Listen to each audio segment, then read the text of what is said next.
Hey guys, thank you so much for stopping by the garden today. We're outside in the lanai because it's a really gloomy day today. We've been getting a lot of rain these past couple of days, but my little Christmas cactus here is starting to bloom. So we transplanted this together. We have a little video on this. I'll post that below in the description so you guys can see how we did that. There's two separate plants in here.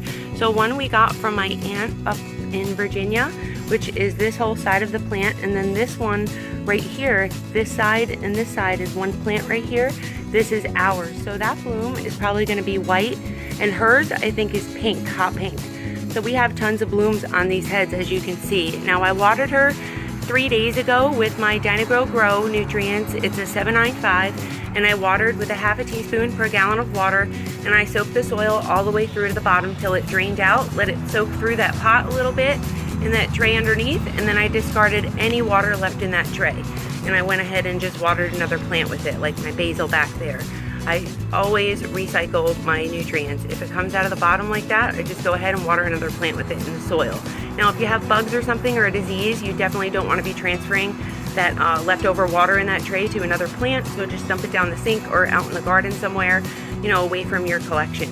But if it's not, you know, diseased or has any pests in it or anything, I just go ahead and reuse that water that's in that tray below.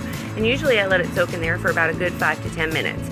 This gets about 5 to 6 hours of direct sun a day, so it gets direct sun, and it sits right here on my lanai, and she does really well. We only water once every few weeks, so in the winter time she gets watered a little bit less. They're not growing so much, but the blooms are blooming.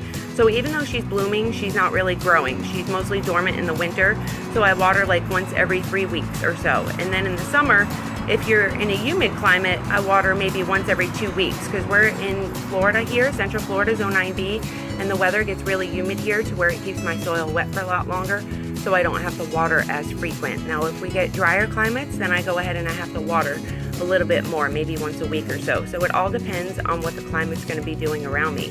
Versus, you know, how much I'm going to water. That's going to tell how much water I need. Now the cold usually induces the blooming, so to get the blooms you really have to induce the 12 and 12 time, so 12 hours of daylight and 12 hours of nighttime. That will induce blooming, and then you'll get blooms. If you start inducing blooming 8 weeks before you want the blooms, then she'll start blooming. Other than that, she usually blooms by herself when the weather starts changing. Climates change outside and it gets colder out. That'll kind of force the blooms to start opening up and shooting out for you.